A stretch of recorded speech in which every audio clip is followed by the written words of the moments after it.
Hello everyone and welcome to day 6 of Vlogmas. I realize there's a lot going on in this shot. I was trying to place everything where I could read what was going on with this cookie recipe and also put out the ingredients for you to see. I'm going to be making paleo, vegan, and gluten-free mocha crinkle cookies, the Christmas classic cookie with a healthy spin on it. We'll see how it goes. I have not made this particular recipe before, and I will also say I have tried many times to make healthy versions of typically not very healthy foods, and honestly they didn't work out some of the time. For those of you who watch Bake Off, I love that show. I featured it in Vlogmas episode 1 this year. One of the judges on that show, Prue Lath, has this saying of, is it worth the calories? I can think of times where I have tried to make a sweet, indulgent food healthy and I ate it and I could say easily it was not worth the calories. This crinkle cookie recipe has 8 ingredients. It's got baking soda. You can't really see it on the side. I put it in a Ziploc baggie because the cardboard box was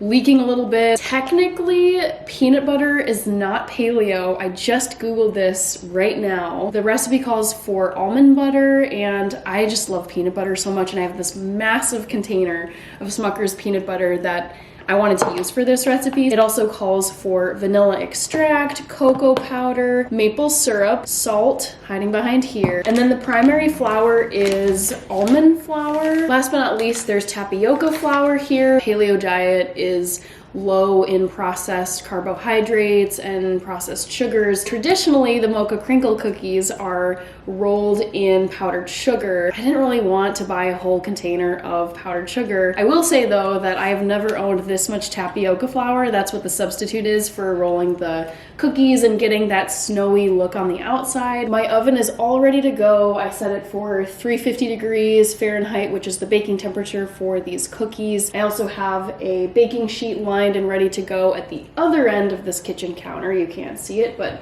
it's over there. I'm gonna mix everything up in this lovely mixing bowl, which was a gift from my grandparents several years ago. Since everything is set out and ready to go, I've got the recipe pulled up here on my computer. Let's get going on these crinkle cookies.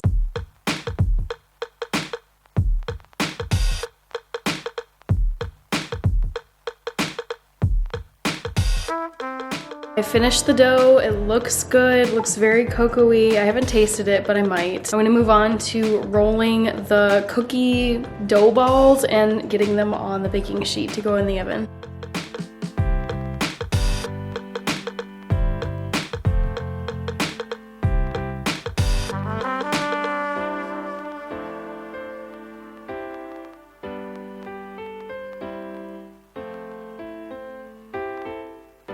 I'm done rolling the cookies. I think they look pretty good. They haven't gone in the oven yet, but I will say I think they look like pretty traditional crinkle cookies at this point. The recipe only made 6, and that's honestly not a bad thing because I will be eating all of these. This is the remainder of my tapioca flour. I think I'll just pour that back in the tapioca bag. And this is, you know, what's left in the mixing bowl. So I'm gonna do some dishes and clean up here after I pop these in the oven.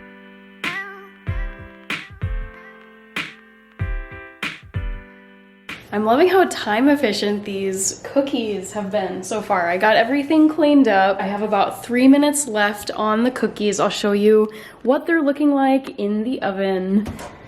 I'm not really sure what they're supposed to look like. I mean, there's some photos on the website on the recipe, which I'll link in the description, but I think they're looking okay. It's time to get the cookies out of the oven. Okay, I think those look pretty good.